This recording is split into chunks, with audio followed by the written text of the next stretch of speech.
My name is Mait Väljas. I work as a curator here, and today I have the honor of presenting to you a guest from Finland. We at the museum sort of thought that it would be also our present, or the present from Finland to us on the 100th anniversary of the Finnish Republic, which is in just a couple of weeks. Our guest today is architect Anu Puustinen from Helsinki. Anu is a partner in the architecture office Avanto, which in Finnish, who knows a bit of Finnish, is the ice hole where you go to swim. So Estonians are also known to do that stuff, but maybe a little bit less than you guys. But so perhaps you explain the idea behind this choice of name for your office also. I will. And the office was established in 2004 by Anu and Ville Hara. After you guys won in 2003 the competition for the St. Lawrence Chapel in Vantaa. So it was a very long process. The chapel opened only in 2010, so 7 years later. And but the competition, as in Finland, usually the tradition of architectural competitions is very tough. There was 194 entries, and you beat, like for instance, the shared third prize for the chapel was JKMM, which is one of the biggest offices, over 70 people working there in Finland, and one of the most well-known, and also the grand old man of Finnish architecture, Juha Leiviska.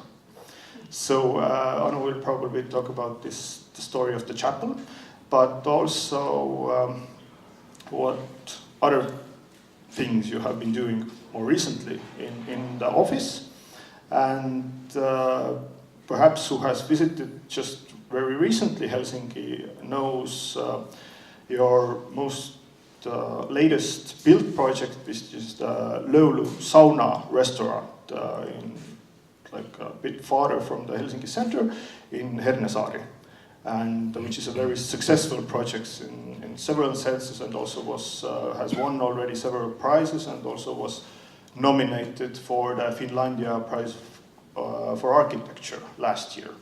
And you have something with this swimming and saunas, because you have some other sauna projects also, and we'll probably hear about that too. And since this exhibition, 2-year biennial exhibition of Finnish architecture, which we have upstairs in the main hall right now, the timeline for those was 2014 and 15, that your sauna restaurant was finished later, Yes. so you couldn't nominate it, but it will be probably in the next edition. So, Let's see. okay, thank you. And floor is yours. Thank you for the introduction. You already almost gave a lecture. You know so much. So thank you very much for the invitation. And I would like to first tell that I actually have quite a lot of connections to Estonia. Once I have a summer or vacation place in Pärnu, and I visit Estonia very often and also travel around Estonia. So I know a lot of people here, not only architects, but people who do windsurfing and so on. So it's very nice to speak to you tonight.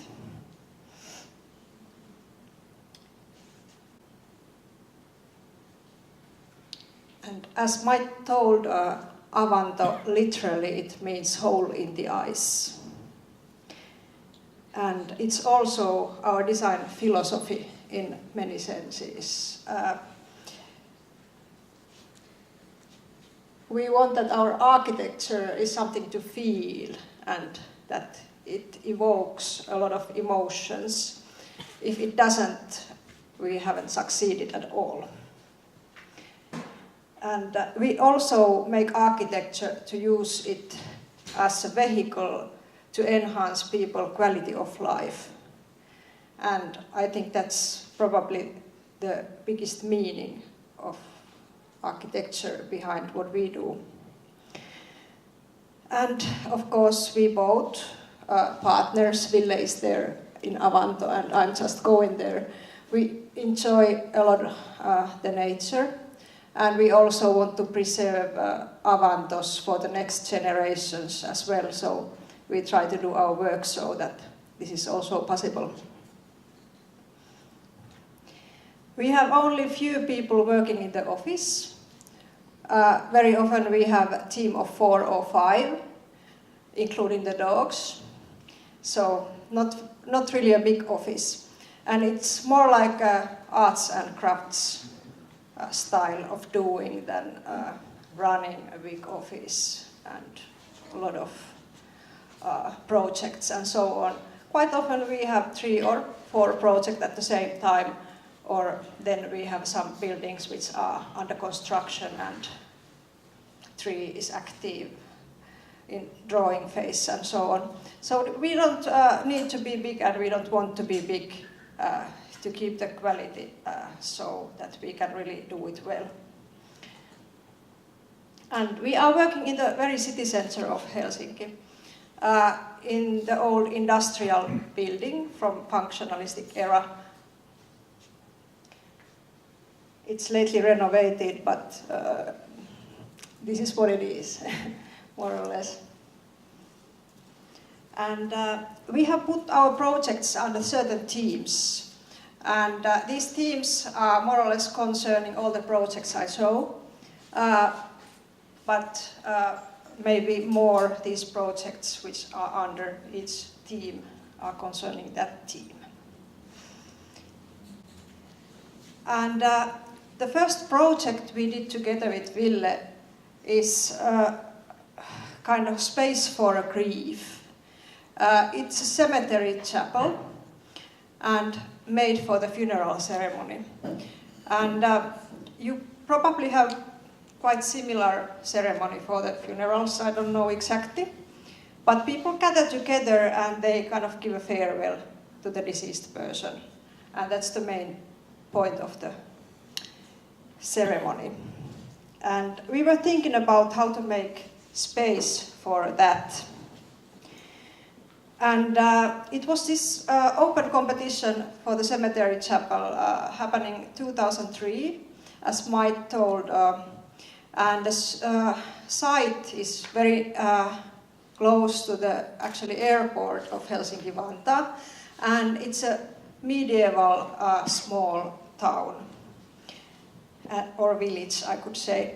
And there is one of the oldest churches on the kind of southern Finland, the medieval church, and then there is a big cemetery area.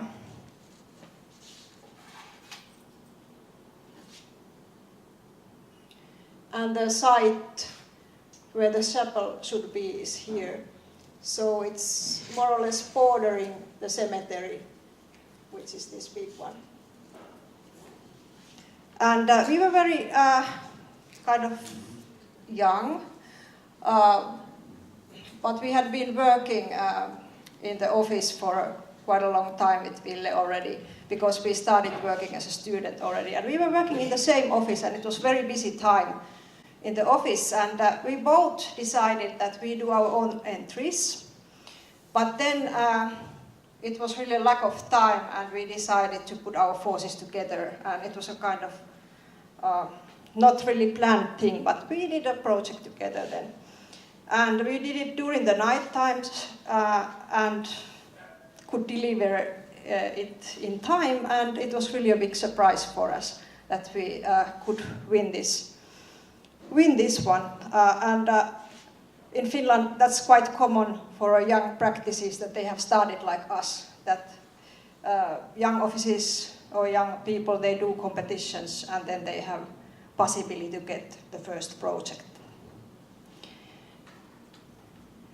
And our entry is a lot based on the site which was already there.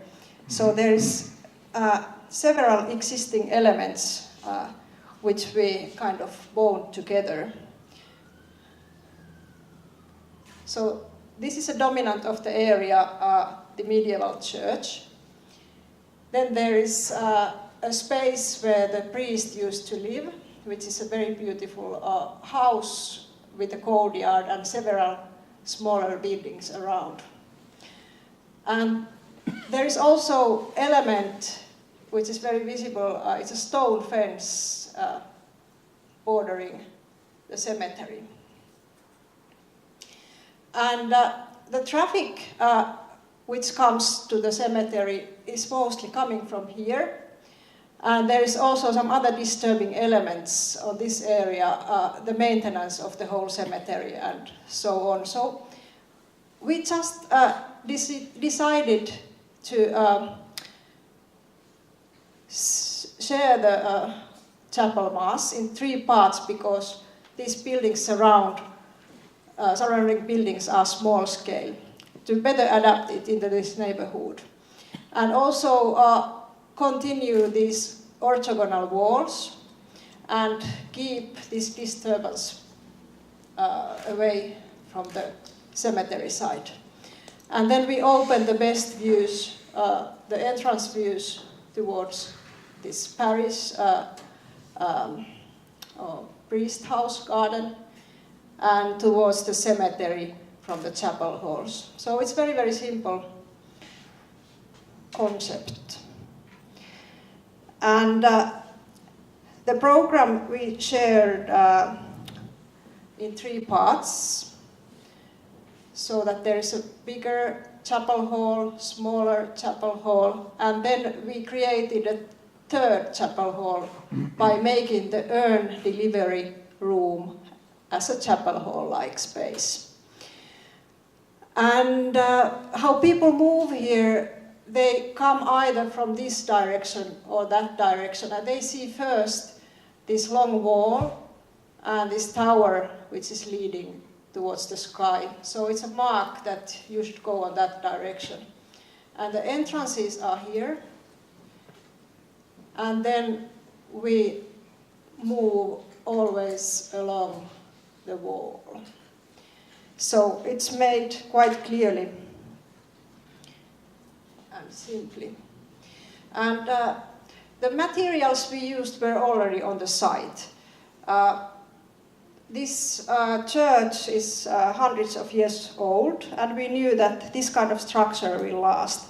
So we used also massive brick, which is actually forbidden in Finland now because the insulation is not good enough. But in this case, it was said that it should last at least for 200 years. And we don't have so many structures which is known that they will last for 200 years. So we got a kind of special permission. Probably here it's easier. I think you might be wiser in this case. In Finland it was pretty difficult to get this through, this kind of massive structure. And copper is also used, and the stone which is excavated from the site.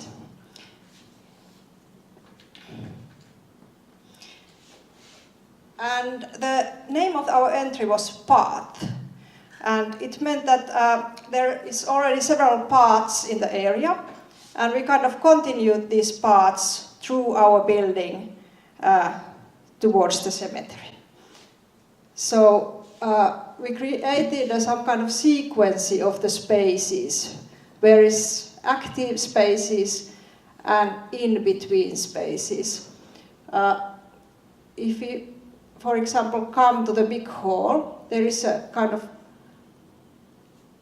courtyard first, which we call as a courtyard of silence. It has a water pond. And why we make these in-between spaces, we thought that this process of the funeral, it's so demanding that you must have a time to take a breath before a certain step of the ceremony starts. So first, before you enter, you have this in-between space, and this is the lobby. And you might wait here until the previous ceremony here is finished. And then you can get in. This is again an in-between space. And then the ceremony hall is here. And the most important kind of place on the path is this corner where you meet the deceased person and give a farewell, and it's a kind of turning point of life at the same time. There's a lot of symbolics in this building. But the journey doesn't end here, but it continues, and that's very important. And there is also in between space after this chapel hall here, which is a kind of garden. We use the Psalm 23 to kind of create this space. This God is a shepherd. I don't know if it's known here, but it's a kind of story what happens when you die. And we kind of made it to this space.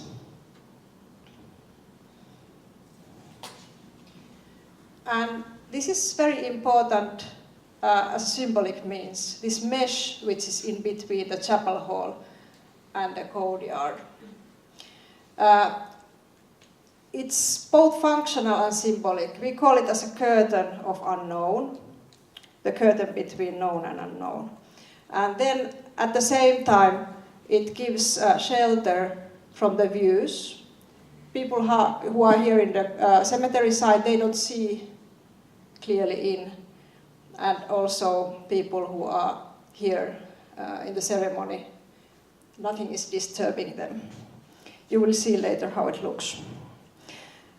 And it took years because these church processes are kind of, the decision making is kind of very long. They have several different groups who make decisions and they never agree, like they are not having one opinion only. So we had some votes of, is this a right place for a chapel? Should we really build a chapel here and whatever? So it took something like, I could say 5 years almost before it was ready to make a decision. Yes, we built this chapel. And after that started our design process, kind of really go fast. And we took really a lot of care for the detailing. Our client was really demanding a quality. And the clients are always very, very important, as you know, in these projects. If the client doesn't care, the project, it will be wasted. But in this case, they gave us kind of enough time anyway to do all these things.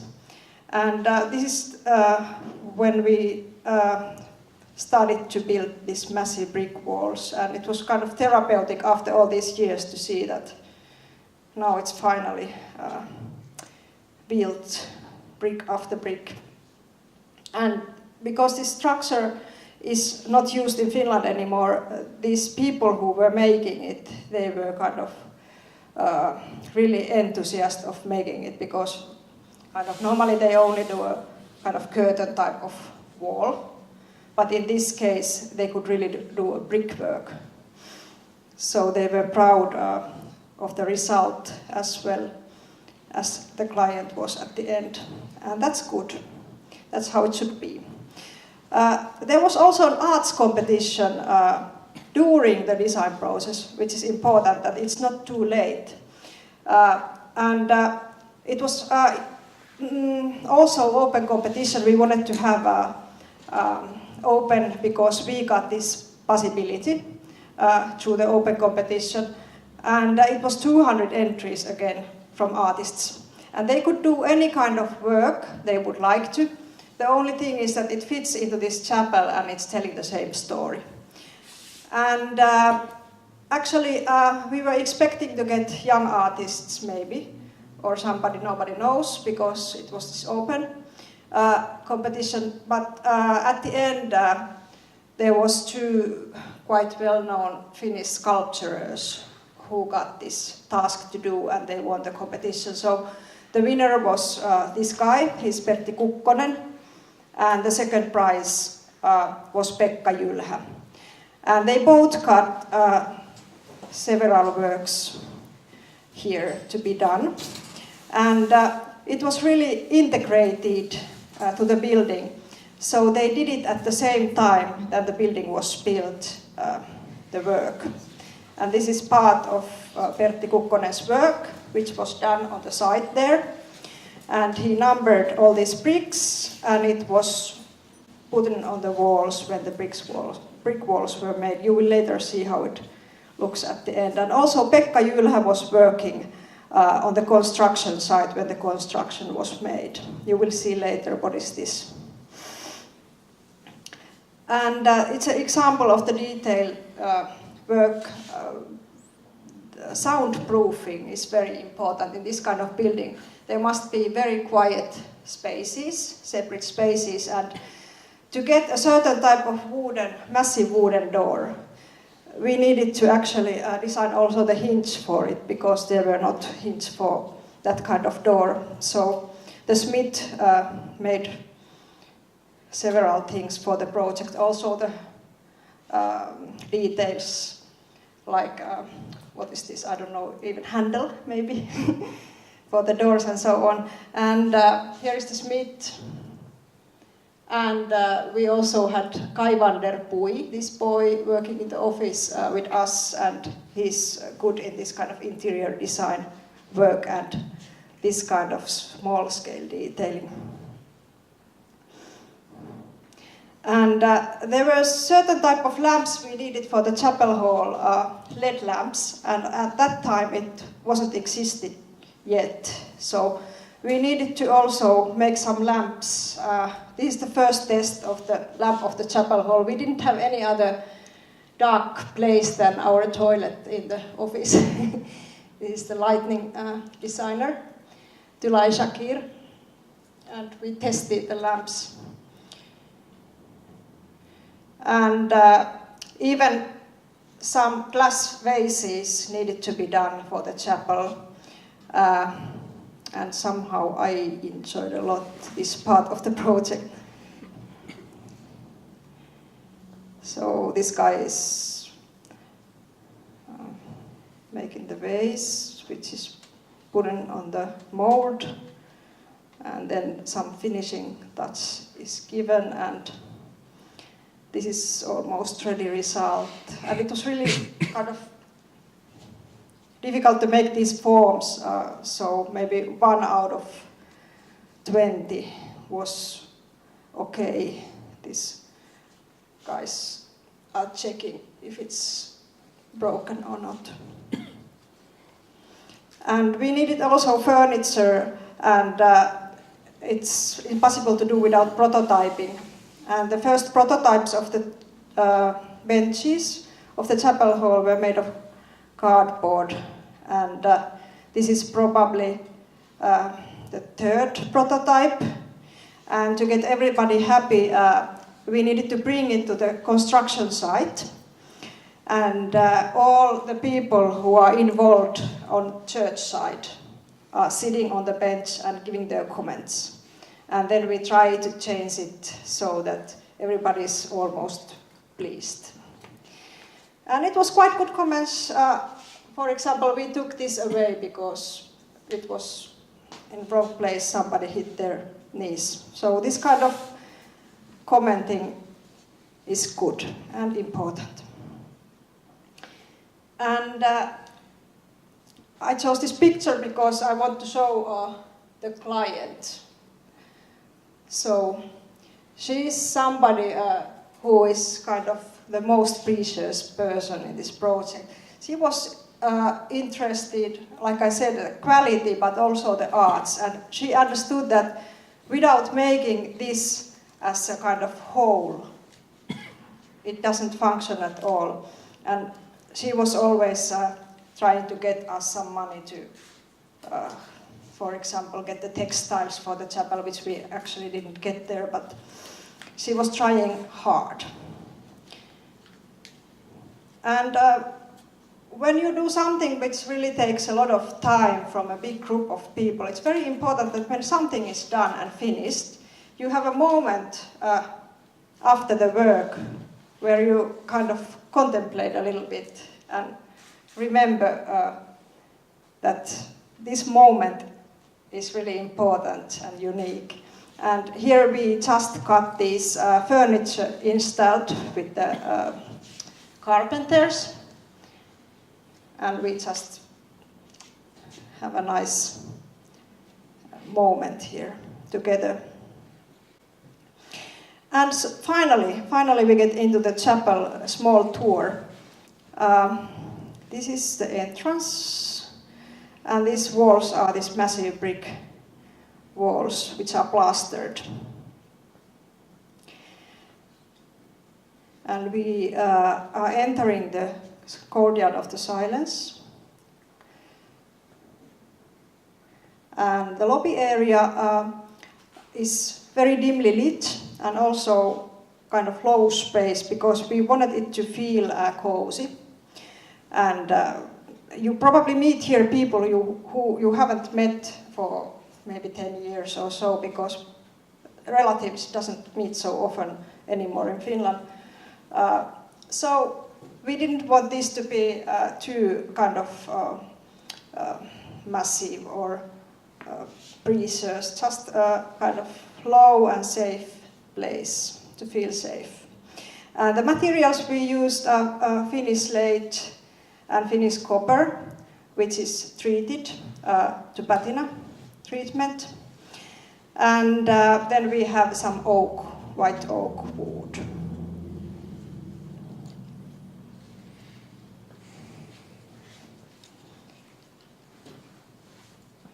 And then we go towards the chapel hall. And the chapel halls open as a higher and more lighter space. And here you see how this curtain works as well. And the artworks are now already.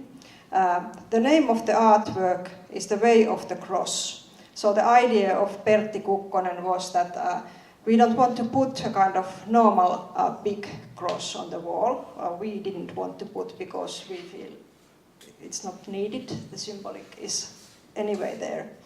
But Pertti thought that, yes, we make a cross, but we make it in a different way, that people who see these two lines, in their mind, it forms a cross. And this symbolics was fitting so perfectly into the project that it was very clear that this must be done. And it was the first prize then on the competition.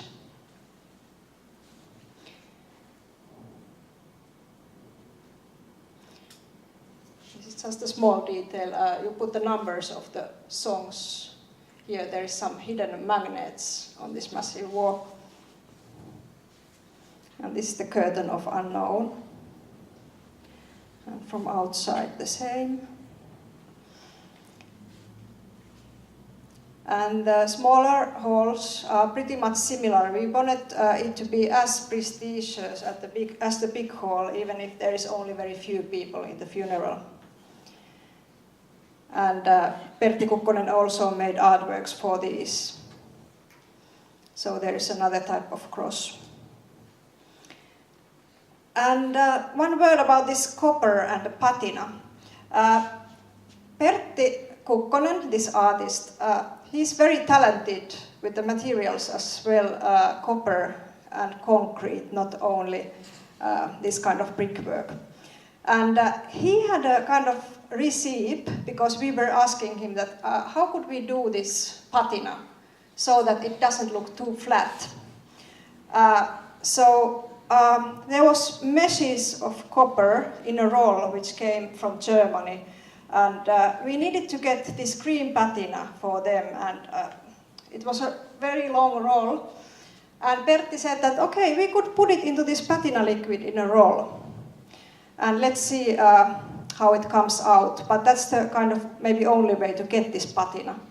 And then we dipped the rolls into patina and let it dry in a roll. And that's the way how it came out. It was a surprise. But at the end we thought that this is actually much more beautiful than what it could have been if it's just a kind of even surface. So this kind of surprise. And we wanted it to be blue because it's also a kind of symbolizing sorrow. It's a curtain of sorrow as well. And the smallest hall is for the urn delivery, only for closest relatives. And there is some symbolics also hidden on this wooden base. We wanted to show time in this.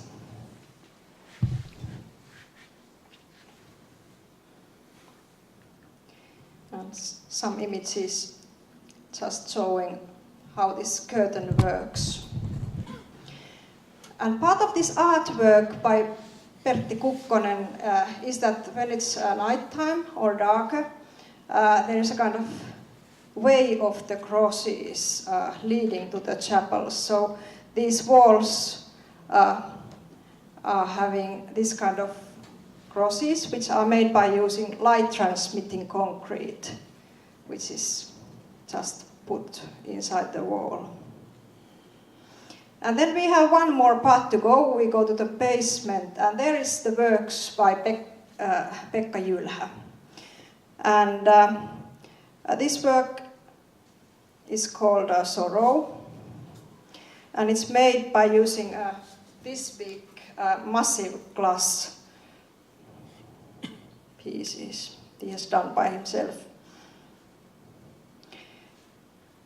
And the staircases and also the interior walls we casted by using white concrete. And there in the basement there is a room for relatives, and it's a kind of farewell room, so that's the place where the coffin is opened. And for this space, this Pekka Jylhä artist, he wanted to make a piece of art which brings some light into this darkest corner of the darkest room. And he made a huge kind of chandelier to the corner of the space. It gives really beautiful prism of the lights to the space. And the common task for the arts and architecture, we tried to kind of make this process a little bit easier, even if it's really difficult. Another process, very causing about the emotions, I saw this quickly, it's quite old, it's 10 years old project by us. It's a tsunami memorial to Thailand. After tsunami, there was a competition which was again open competition, international one. And we were thinking the memorial thing, they were asking kind of monument. That what kind of monument would help if you have lost all your relatives and your home and everything which was kind of important to you. The site which was given is a natural park, very beautiful, near Kalak. And there is an old culture of the sea gypsies, and we kind of were interested about this.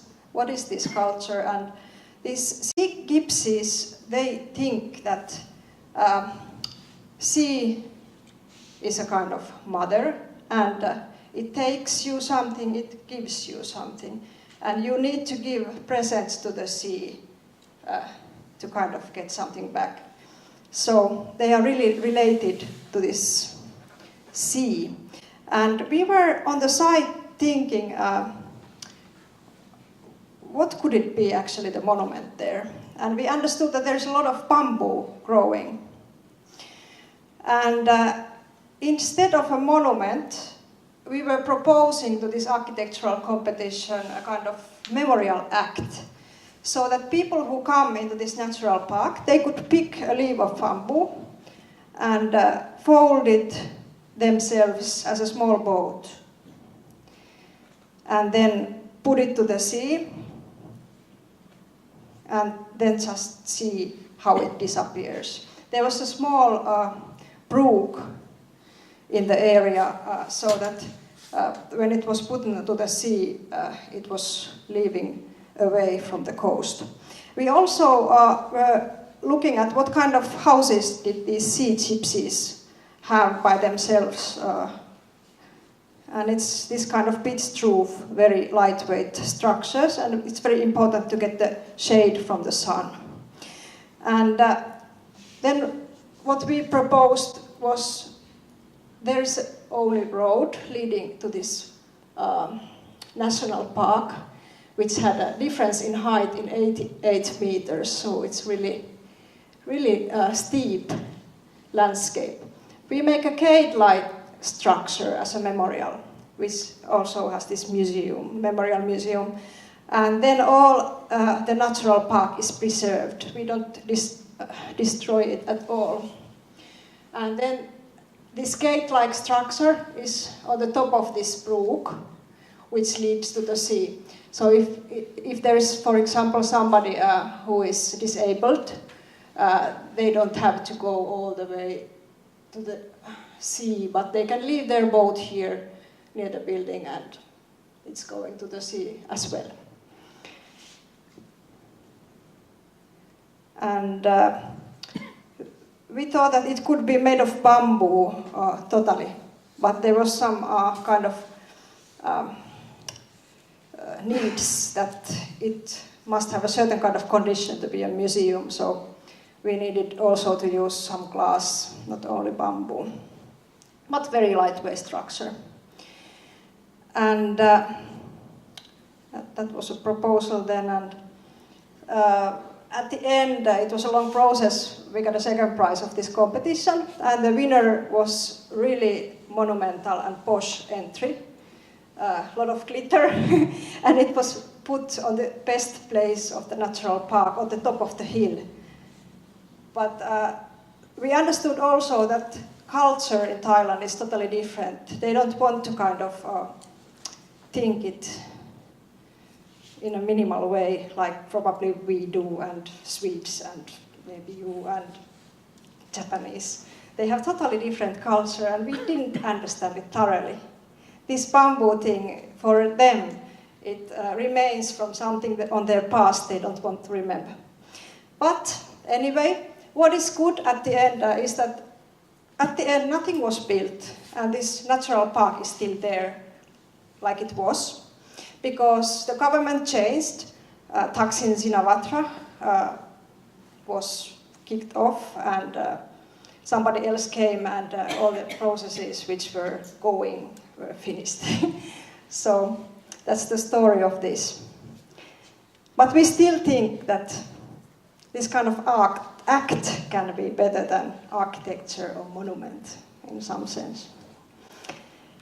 Yes, we look and feel a lot about the site. And this is the first project which was realized, and it was already before Avanto. And it was Ville who did a competition about the lookout tower. It was a student competition by Wood Studio of our school, Aalto University, and he was thinking about the structure, which is a tree-like structure. This is a sketch from the competition era, and this was his first model about this lookout tower. And he was interested to do a kind of grid shell, which is more like a foliage of the trees than a very permanent type of structure. And he was interested to see how this can be done by using wood. It's a bit challenging task, but he managed to make the model out of it. And he won this competition. But he was said immediately that, okay, but you have to change this form. This form is not possible in Finland. You cannot make it. Not make it out of wood. And not make it in general, because there were no free forms. It was 2002 in Finland. Didn't really happen. But Ville was sure about his thing. This is the first picture of Ville and his mother. And he thought that these free forms, they are so obvious in the nature. It's in so many several places there. So it must be possible also to make it out of massive wood. It's very economic form. And a grid shell structure, it's kind of difficult also to break. You can make a hole, but it doesn't break so easily. It's quite strong structure actually, and people are using it also in other cultures, for example, for carrying. And then he made model out of, a 3D model, to study this structure. And it was needed also to study it in several scales as a scale model. And this Wood Studio course, they managed to do this model, but then the year was gone and time was gone, and there was still some problems to solve in this project before it could be built. So Ville continued this project as his diploma work as well the next year. And it was studied, all these joints. There is 2,000 different wooden joints in this building. And quite soon it was found out that this wooden beam cannot be like two beams and something in between, but there is kind of more massive one beam which is bent. And Ville needed to do several testing how this kind of form can carry the load of a lot of people. It was tested in the laboratory of Aalto School. And finally it was built, and mostly using student works. There were some people from the zoo which were more professional, but it was mostly foreign students and some Finnish students. And the technique they used is that there is first several, or let's say 7 different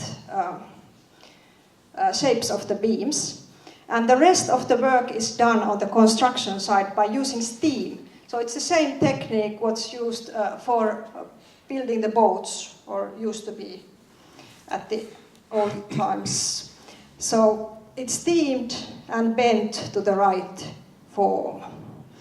And the idea of the gazebo was also that it's not very visible from the seaside. So it was wooden color, but now it's turned very gray and it's almost invisible nowadays. And then it was built on the site. It was supposed to be there maybe 10 years, but it's still there, and it's already 15 years gone. And this is the view towards the city. And it's like a lantern in the night times when there is some light. And it's very interesting to hear what these users say about it. There is a lot of kids going every day to the zoo, and they have a lot of opinions of what is this. So they are intrigued that now they are like animals and they are in the cage. Or then they are thinking that it's like a tomb. Or there is many, many different opinions. But they really have taken it as their own, which is the most important thing. And one example of how we try to make something better than what has been done before is that almost all the Finnish families, we have some kind of summer cottage. Do you also have similar thing? And nowadays Finnish summer cottages are more like permanent houses. It's really big. Normally it has electricity, running water. It's warm also all year around. But it doesn't have to be like that. What we had when we were kids, it was very, very simple. There were no running water, only fireplaces, and no electricity either. And life was very good. So we thought that it could be done like that still. This summer house is on the island in the middle of Finland, in Virrat. And this is the summer house, and of course there is sauna as well. And I tell you later more about the structure and so on, but the first idea of it was that actually it's not only the one view which is nice, the lake view, but there are several very beautiful views towards each direction. Very often the cabins are like that it's one glass wall and then there is more or less box. But in this case it was nicer to do it different way. So this is called four-cornered villa. And we were thinking about how the sun is moving. So in the morning when you eat breakfast, sun is here in the east. Then on the lunchtime, it's coming from the south. You can open the doors as well. And in the evening, it's here where the living room or living area are. And it's never shining to the north, so you can sleep there. That's how it gave its form. And funnily, this building is very archetypal architect's building. It's for Ville's family. And when Ville was trying to get the building permission for this, these guys in Virrat, which is very, very small town, said that they don't understand who is this poor client who is going to get this very ugly building. And Ville said that it's me, don't worry. And he said, oh, then I don't care. So it's really strange. They thought this is the ugliest house they ever have seen. But it's black outside, white inside, and very cheap materials are used.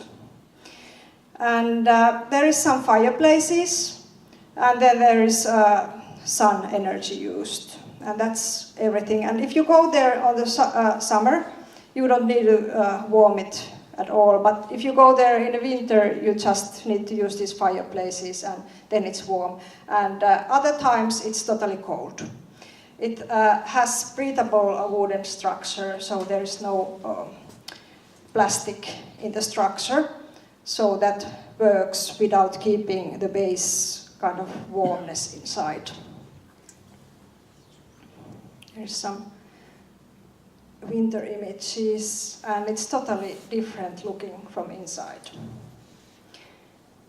It's a little bit like a machine where you look at the landscape.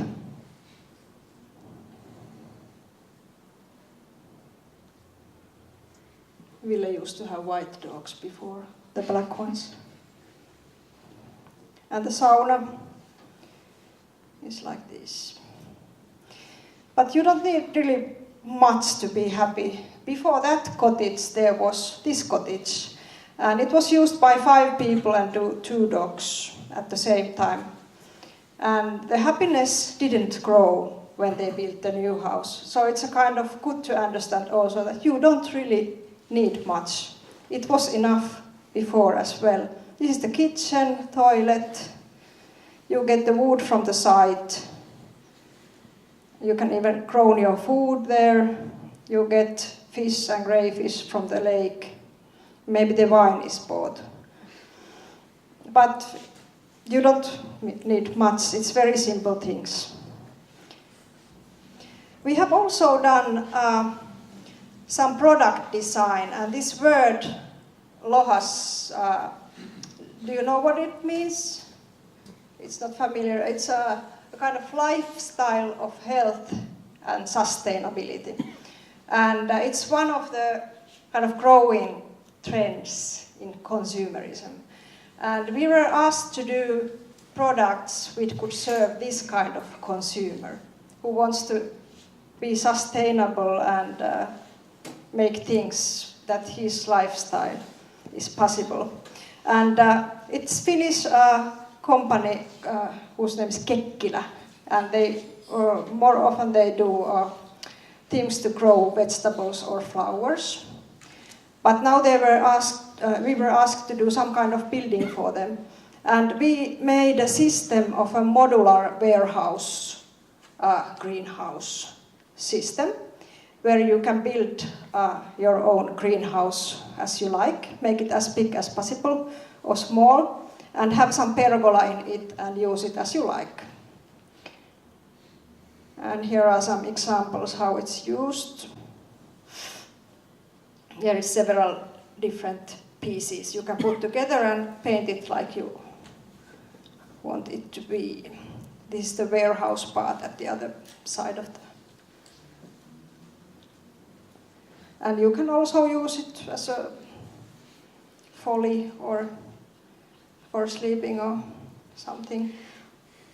You can really feel you are part of the nature if you are sleeping like that. But yes, you have now seen some very, very small scale things. But we think that if you want to kind of make something which really causes some good things for the bigger group of people, then you must do some urban design as well, because then many people can somehow benefit from that. In Espoo, which is next to Helsinki, the second biggest city of Finland, of course, there is a neighborhood where there is a lot of immigrants, and there is a densest population of immigrants in Finland, actually. And Espoo wanted us to kind of research that how the structure of that part of city could be more mixed, so that it's not segregated area anymore. And their idea about that was that we demolish everything and we build new houses. And we thought that there must be another solution for that as well, because people who now are living there, they don't feel that their kind of home and neighborhood is really respected if we just go and demolish everything and move these people away. So we thought that we could keep at least part of the structure. So these buildings here in the middle are renovated old buildings, but we needed to do some mass on top of the buildings to get the money for the renovations and new elevators and so on. And we also needed to propose a lot of new mass to get the funding for the project. So we proposed here a lot of housing, which is lamella type. And then in between these buildings, there is more small scale housing, townhouse typology. And the ownership of these houses is very mixed. So there is both rental and social housing and privately owned. So mixing by every means. And this is how it looks. We also wanted to use colors and some forms of the roof and several materials, that it's not monotonic like the previous area used to be. It was looking like Lasnamäki more or less. Lasnamäki? Yes. And yes, we thought that also the courtyards are very important. Previously it was just for cars, but we put the cars in parking structures and wanted to keep the places also for the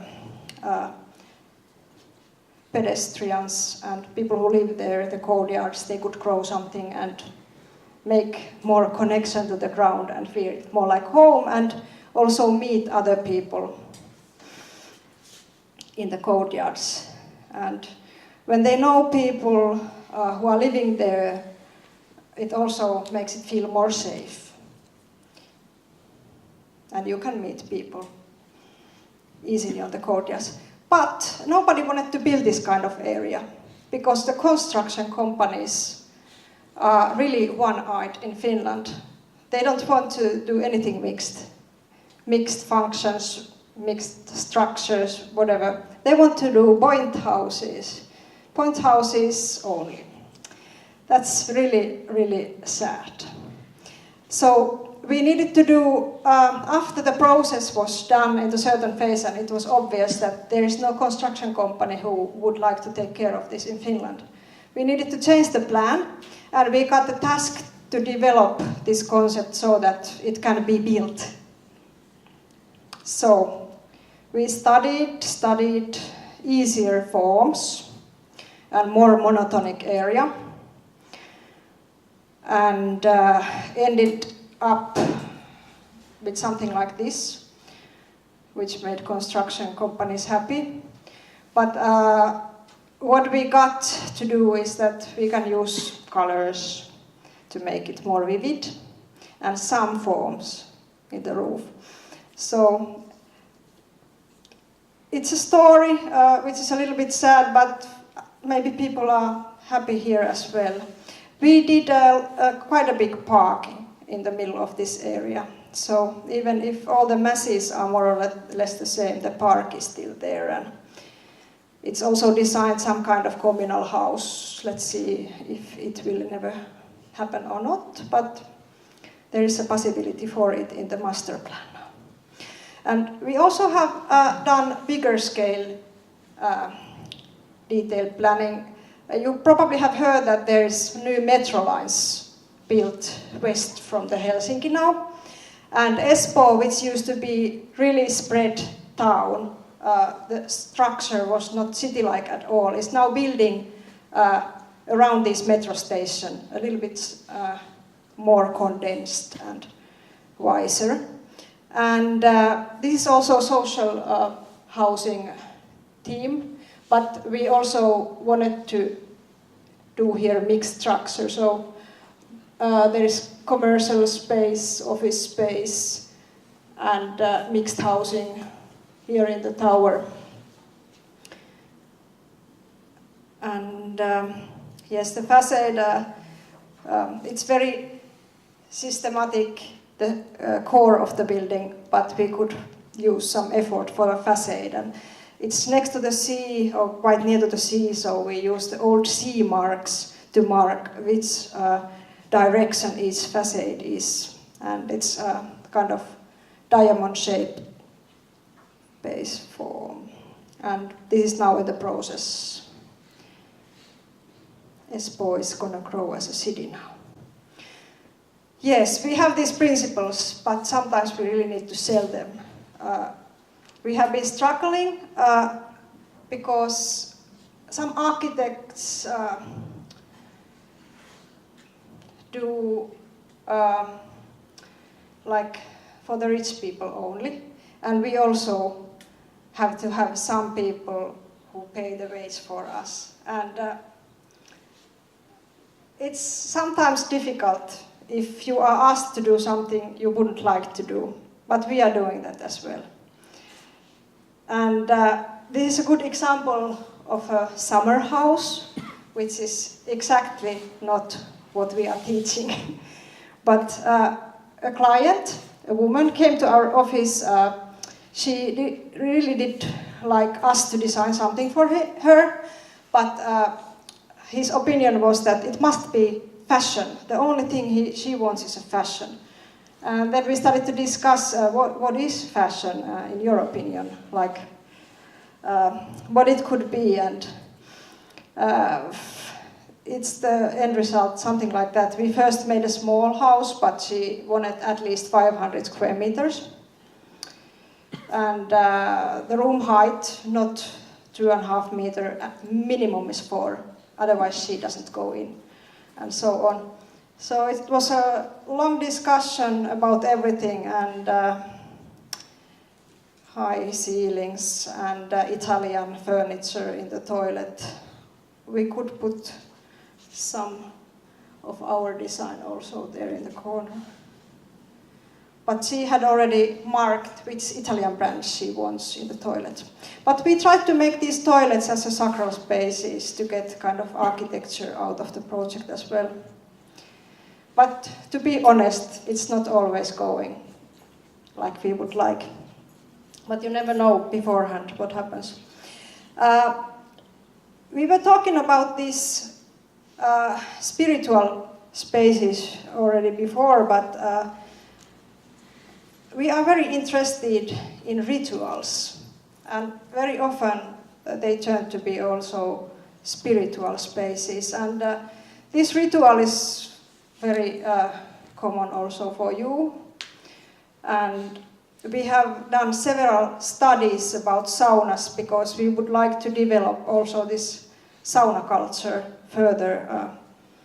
It's not only a tradition, but it can develop as well.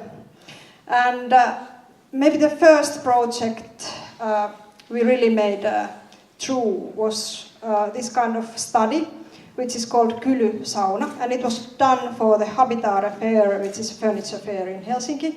There was a competition for young architects 2009, and the aim was sauna, do something new for the sauna. And we wanted to do a massive wooden structure, a log structure, which is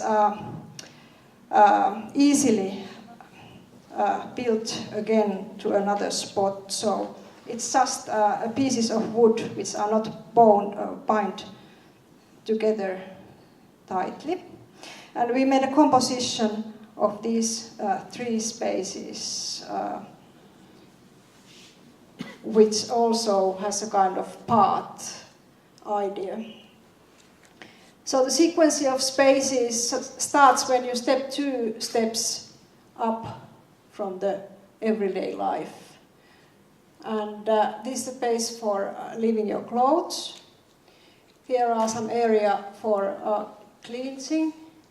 And then 1 step up again here, and there is the sauna space. And we only used wooden kind of sticks to keep these logs together. And as you know, part of this ritual is also chilling out or cooling down. And you can do it here in this area, and you can have fireplace on this. So this was the small composition, and first it was done into this fair. Like this. And people took their shoes off before they came in, and they were really like silent.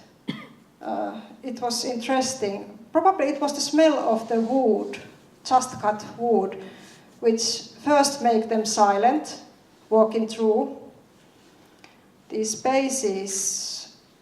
And then many people also came into the sauna.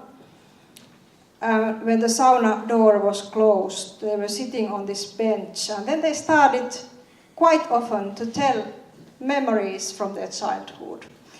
Probably for many Finns and also Estonians, sauna makes you remember something because of the smells and voices and everything of the childhood. And probably this place in the middle of the fair already made them feel relaxed, even if it was a short visit. But it was all, during the fair, it was all the time full of people almost meditating and speaking to the foreigners or strangers. It was a funny experience. And yes, this was a prototype, and we have done several Kyly saunas after this to other places. For example, the Shanghai Expo, the Finnish pavilion. It was a kind of VIP area sauna, which was done for a bigger group of people using the same system. But the problem was that it was on the top floor of the metal structure, and it couldn't be heavy at all. So we were struggling how to make this kind of massive log building very lightweight. And we got the help from a carpenter, Kari Virtanen, and he told us that, okay, actually you don't need this wood to be massive. You can use this empty space as an insulation inside the log. So he proposed this kind of system, which was actually used at the end. So inside the log, which is hollow, there is only air which works as an insulation. It was working very well during the expo. Even the president of Finland, Tarja Halonen, was having sauna here I have heard. We never saw this ourselves on the site.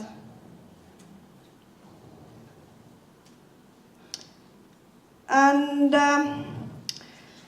this Helsinki, as you know, the situation is so that we have huge amount of coastline. And most of these coastline areas used to be harbors. And now there is a huge development going on many of these harbor areas. They are turned into housing. And it's the strategy of the city. That city is building the coastline parts and parks first to get some kind of services to these areas, which are going to be turned as housing soon. Kalasatama here, for example, Jätkäsaari, Hernesaari, all these. And we were involved to this area, Hernesaari, to this spot, to part of this development. So we had already developed several saunas, and we were asked to design a little bit bigger structure here. So this is the future situation. This is all housing. This is park called Helsinki Park, which is continuing along the coastline. You can walk a long way around these coastlines. And here are the new terminals and some harbor for sailing boats and so on. And the city wanted to have public sauna, not only the residents of Helsinki, but for the tourists and people who come by ferry and who come by these cruising ships.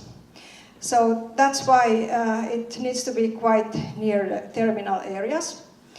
And it was pretty tough for us to think that, okay, sauna, yes, but it's quite big and it must be in a park. And there will be this future development of housing just behind this sauna. So we decided to make this building as a part of the park, and it was also very good for the city people. They wanted this to be used, all these terraces and roof and everything, 24/7, not only when this sauna restaurant is open. So we formed is more like a landscape form.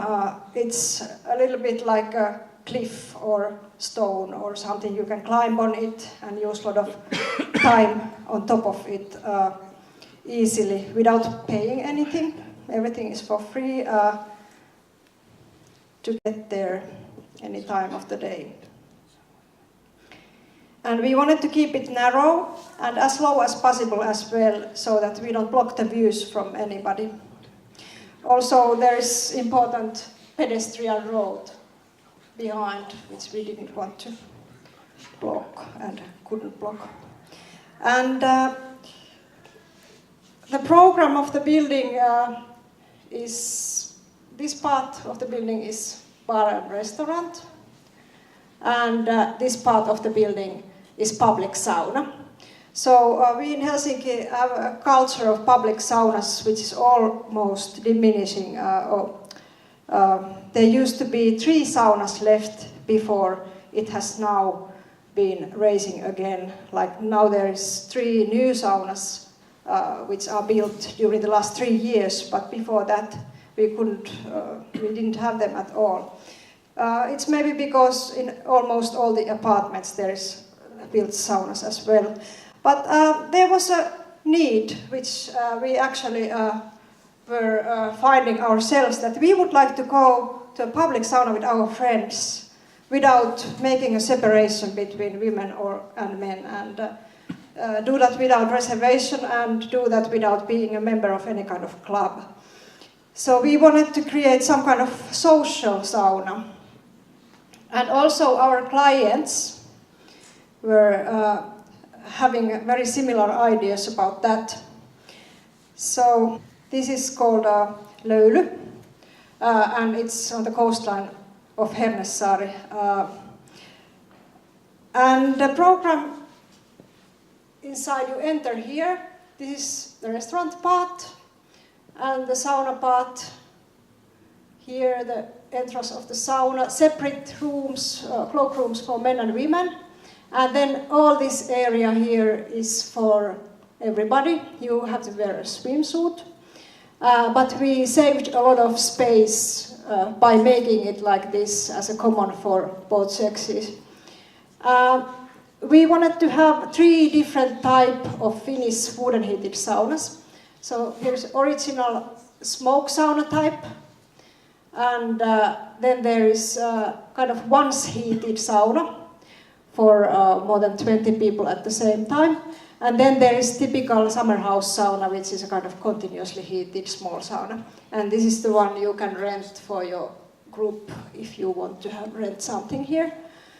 And part of the program is, of course, the outdoor spaces. This facade, which is bigger than the kind of warm space, it has several functions.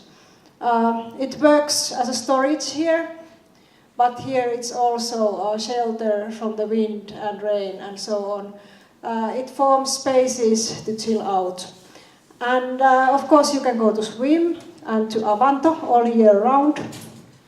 And there is also some reservations for the pools, which are not installed yet, but they will be there one day. And this other space is terraces, which are used all year round. Of course, in the summer it's more crowded than in the winter, and you can hang around there without paying anything, but of course you can buy a drink if you like. Some images from the design phase, but I think we can go further because you will see the result soon. So luckily, we had designed this with the several clients who didn't have money actually to build it. But 2 very young and brave guys were into building this finally. This process, again, it took several years. And the first initiation of this project, it came from the city who wanted to have this park and this function of the park. But city would never build this kind of restaurant and sauna in Helsinki. We needed private money. And these 2 guys took this project as their own. And they are Finnish actor Jasper Pääkkönen. He's playing now in Vikings, for example. And then his friend Antero Vartija, who later became also as a member of a Finnish parliament of a Green Party. And they had really strong ideas about how to make this building sustainable. I will tell about it later. But they really saved this project to a public, taking a huge loan of the total budget was 6 million euros. Of course, everything is not a loan, but they really needed to persuade the bank that they need this kind of money for sauna.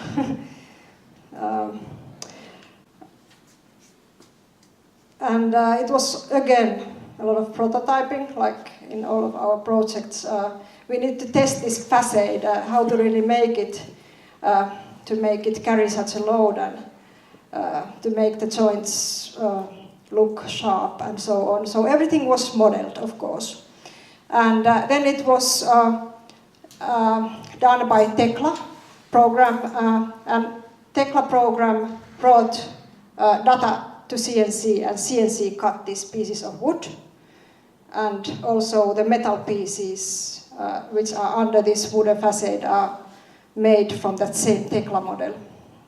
And this Tekla model work is engineer work, so we needed to do the shape more or less ready, and then they continued. We had very good engineers in the project from Tampere. Some testing about the wood and the light was done, and finally 2015 summer the building started. And nobody had really calculated such a sum of money what we actually need against the load of the ice, because it's on the coastline and partly it's even on top of the sea. So huge loads are coming from Estonia towards this coast, and they will crash this building immediately if we don't build it like that. So we had some engineers who calculated that we need almost a meter thick wall of concrete under the building against this ice. And the core of the building was made by casting black concrete. Part of it was done on the site and part of it was elements. And it was built all year round. Sometimes it was minus 26 degrees, but these guys were really hard working, very good, talented, and they took this as their own. Many of them actually were Estonians again.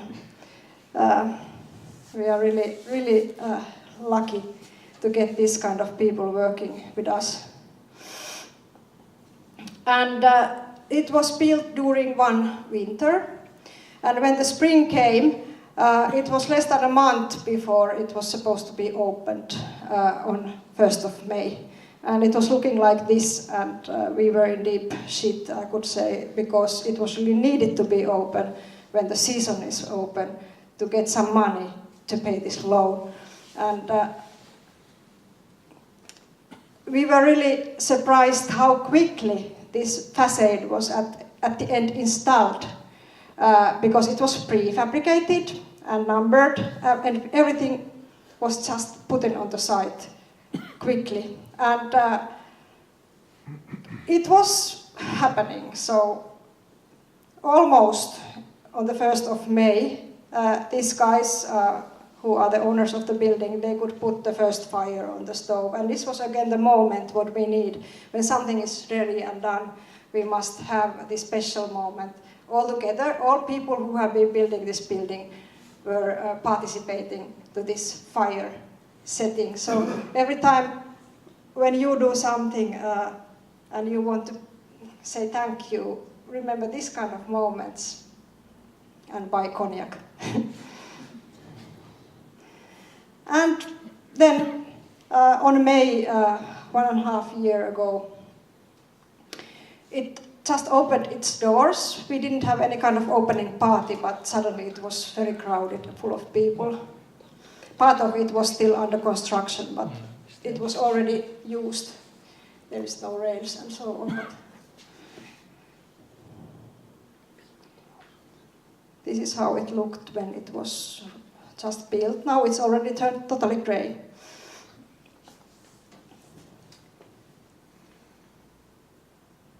And I could tell something about this wood. It's heat-treated pine wood, normal pine wood, nothing so special. But it's glue-lamped, so that it's made of several pieces, each of these lamella, so it doesn't twist and doesn't bend.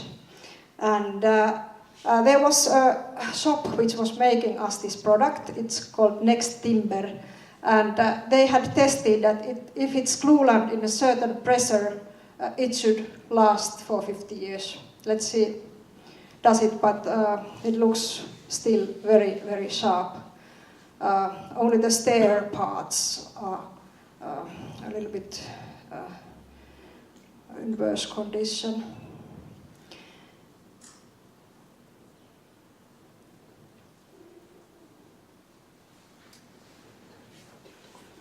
So this gives shelter also from the sun. It takes half of the sun load away, so we don't need cooling inside the building. And this is the in-between space between the kind of black box, which is the warm area, and the exterior facade. Now there is some furniture in this area.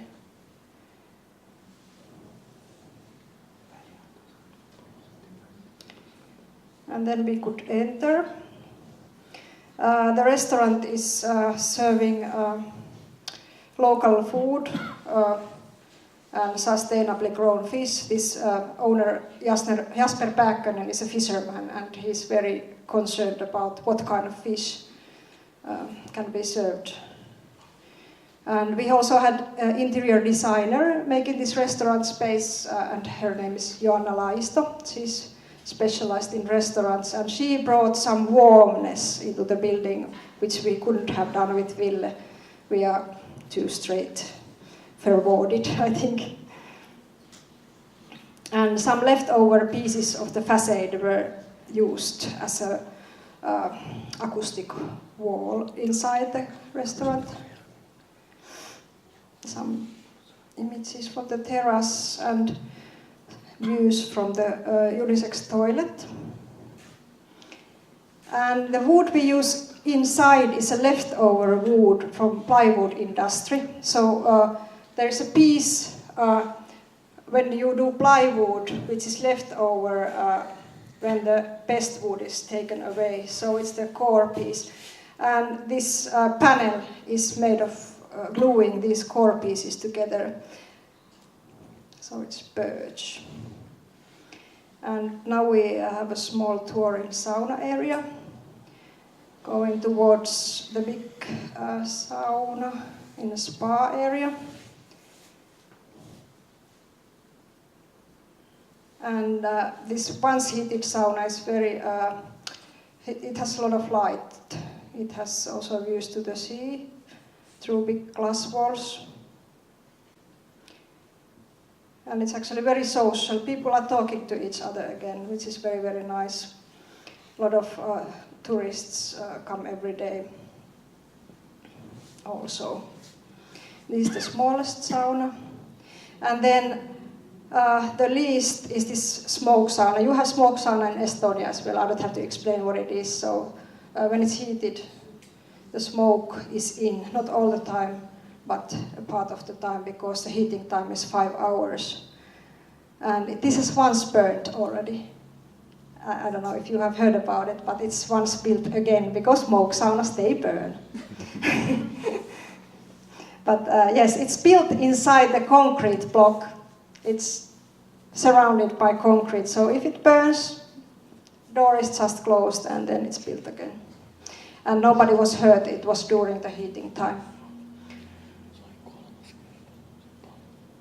But it's very dimly lit or dark and feels kind of ancient.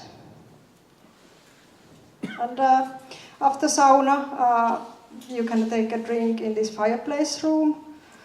And if you would be now foreigners and never heard about sauna, I would tell you that you must drink water, because people forget it easily. In between sauna, always drink water.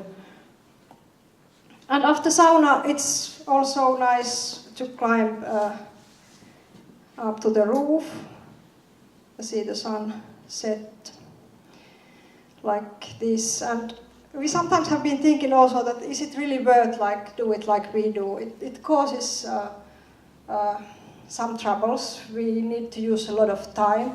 It takes some more money from the clients if you want to do all the detailing and always try to make something new into every project and make it a bit difficult.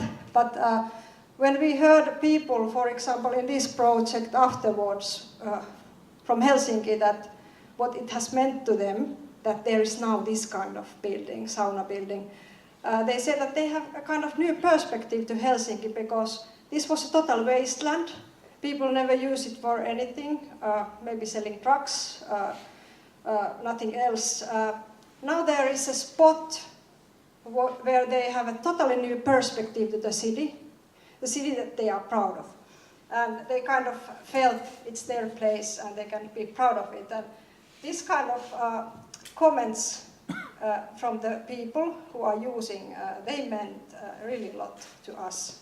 And we got some empowering from that yes, we continue this and this is meaningful and yes, the thing we want to do. Okay, Aida.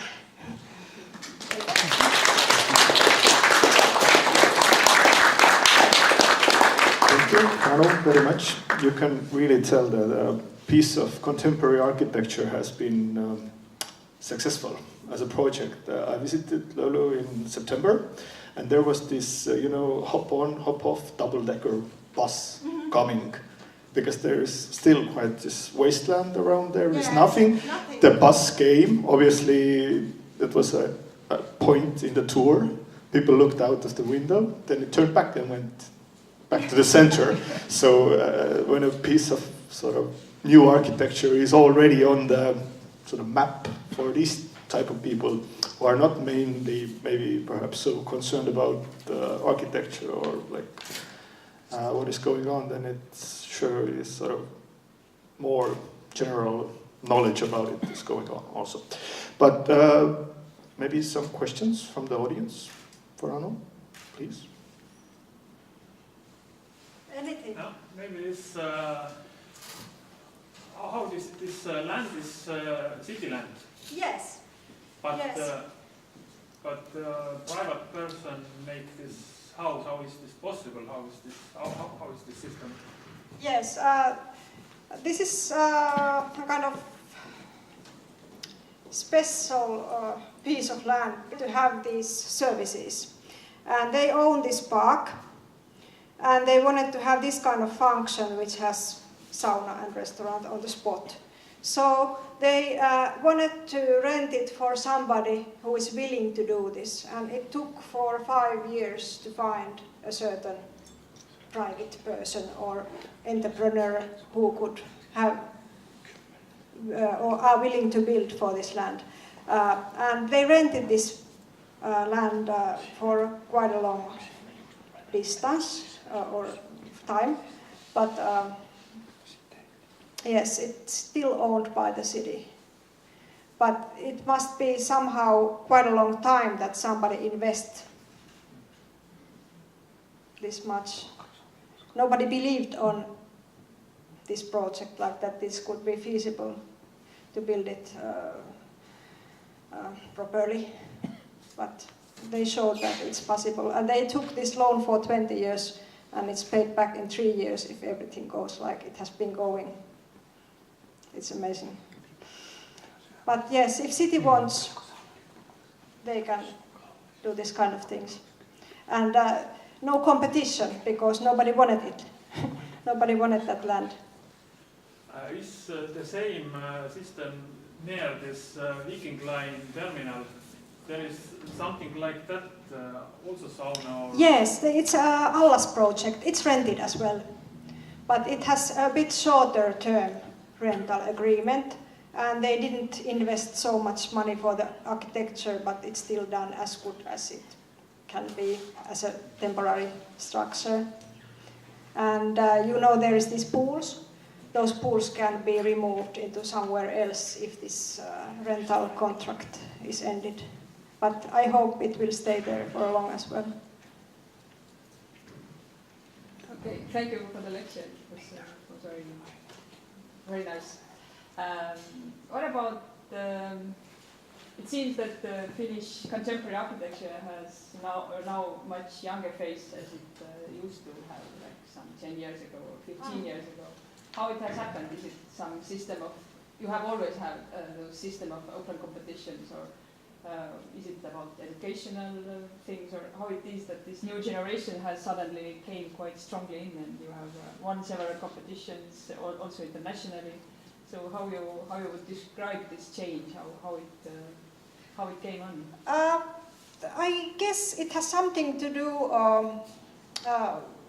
with the thing that our generation has been also abroad. We have been studying abroad as well, not only in Finland, and we have international influence and connections as well. Our generation. So our generation brought something new to the field, and it's maybe easier to start from this kind of not so fixed ground. But I don't know, maybe the economic situation has also done some changes about how many firms is really beginning or not. Of course, there was a big depression in Finland also during the 1990s. When we were students, not architects had work at all, or 40% of them were unemployed in Finland. So we started after that.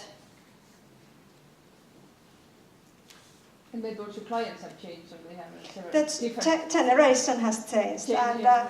as you see, some of our clients are older, but some are even younger than we are. Mm.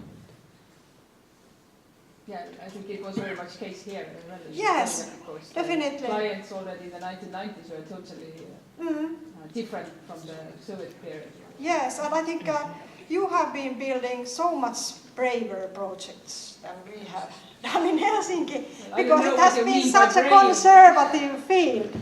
But you started from the kind of, how can I say it in English, from the zero. Ground zero. Yes, and it was fresh from the very beginning. Thank you. About these architecture competitions, that I was looking through the brochure of the St. Lawrence Chapel today, of this Architecture magazine, and there were several prized entries that were consisting of teams of only architecture students. Is this still possible? Because, I mean, that's how you get these 100 to 100 entries, that there are people or teams who are still only students, and when they win the project, they have to get somebody from SAFA to sign the project, or how is it? Yes, some kind of improvement that they can do it. But yes, we were under 30, and our student Ville had just graduated when we started this chapel, and we just had to prove that we have been working 5 years before already in the office and so on. And I had to get my diploma to be done to be a kind of main designer, so to get the permission to sign, kind of. But yes, open competition, anybody can participate. You don't have to be even a student of architecture. Anybody can participate. But when you win the project, somebody has to be experienced enough to sign. And you can do Finnish competitions, you should do if you don't already. I think it's possible. Actually, many Spanish architects do. There is a lot of unemployment there. But still, there are quite few buildings done by foreign architects in Quite a few, but for example, the museum Gösta, which is there upstairs in the images, it's done by Spanish architects. It's coming more and more, I hope. You hope so? Yes. Yes. And what are you working now? What are we working on now? We are doing several private houses still with several different kind of clients. We are doing for the distillery company called Kyrö Distillery Company. I don't know if you know it. Here it's also very young guys, but they have done now the best gin tonic gin on the world. And they want to have some kind of visitor center there. It's in the west coast of Finland, this Kyrö, called small town. And they also need some production buildings and they need storage buildings. So we just won a small invited competition about their, to be their architect in the future. And then we have just finished a sauna to Hong Kong. Ville is leaving to Hong Kong on the weekend to open this small sauna. It's very small, it's a pop-up sauna. And we are now having negotiations in the hotel very near the terminal of Tallink about, it's a Dutch company actually, who is wanting to build this hotel. But yes, many things are happening, but sometimes we don't have too much work and we can concentrate on competitions. But now it looks like next year maybe we don't have time for too many competitions, if these will go on. But we never know. We never know after half a year or 1 year what we are going to do. But that's quite normal.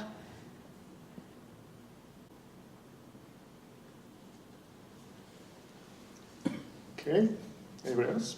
Just one comment about this sauna thing that